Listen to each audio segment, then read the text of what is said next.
Assalamualaikum warahmatullahi wabarakatuh. Sampurasun. Alhamdulillah tepang deui sareng ibu dina pangajaran basa Sunda. Dinten ayeuna materi kanggo kelas 8.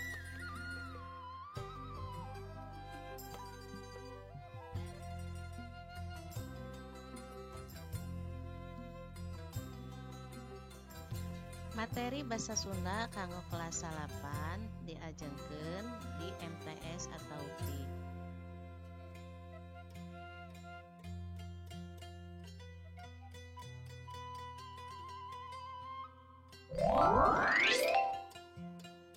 Materi dinten ayeuna nyaeta ngeunaan maham jeung maca eusi novel. Naon disebut novel teh? Novel nyaeta karya sastra rekaan fiksi dina wangun prosa. Umumna eusi novel teh panjang, galur caritana atawa plotna ngaran cabang atawa loba. Kukituna bisa midangkeun rupa-rupa tokoh atawa palaku, kajadian, sarta laluasa medar karakter masing-masing tokohna. Eusina ngindung kana kajadian sapopoe. Dina kamekaranana novel Sunda leuwih ti heula batan novel Indonesia.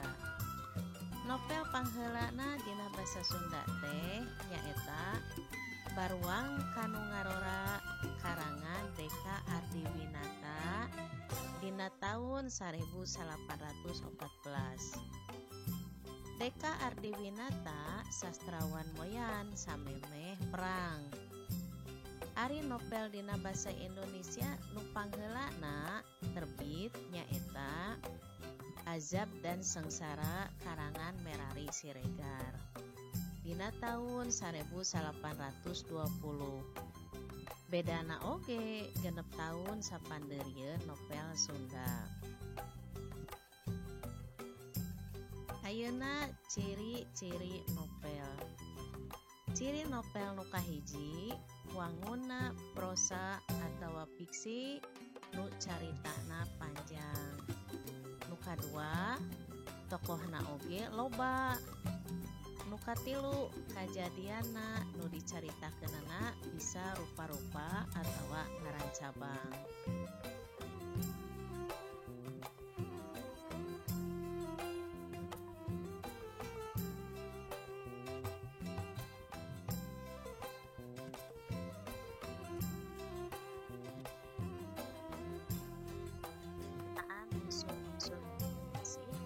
Dina novel nu kahiji puseur implengan atawa tema.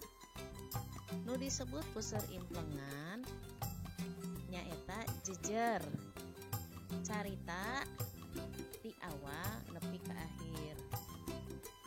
Tema dina novel biasana ngeunaan kulawarga, keagamaan, sosial jeung rea-rea deui. Nu kadua palaku atawa tokoh. Palaku jalma nu ngalalakonan dina carita. Unggal palaku boga watek anu ngagambarkeun pasipatanana sewang-sewangan, luyu jeung temana. Aya palaku utama, watekna bisa hade atawa goreng nu disebut protagonis. Lalawanan palaku utama disebutna antagonis. Jeung palaku tambahan disebutna tritagonis. Ayeuna ngeunaan galur atawa alur. Galur teh runtuyan kajadian nu lumangsungna ti awal nepi ka akhir.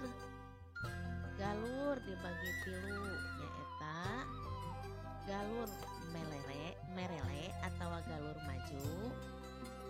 Nu kadua galur mundur atawa flashback jeung anu katilu nu disebut disebut nate galur tengah atau campuran. Nu saterasna latar atau setting. Latar teh lingkungan nu ngadasaran lumangsungna hiji kajadian dina carita.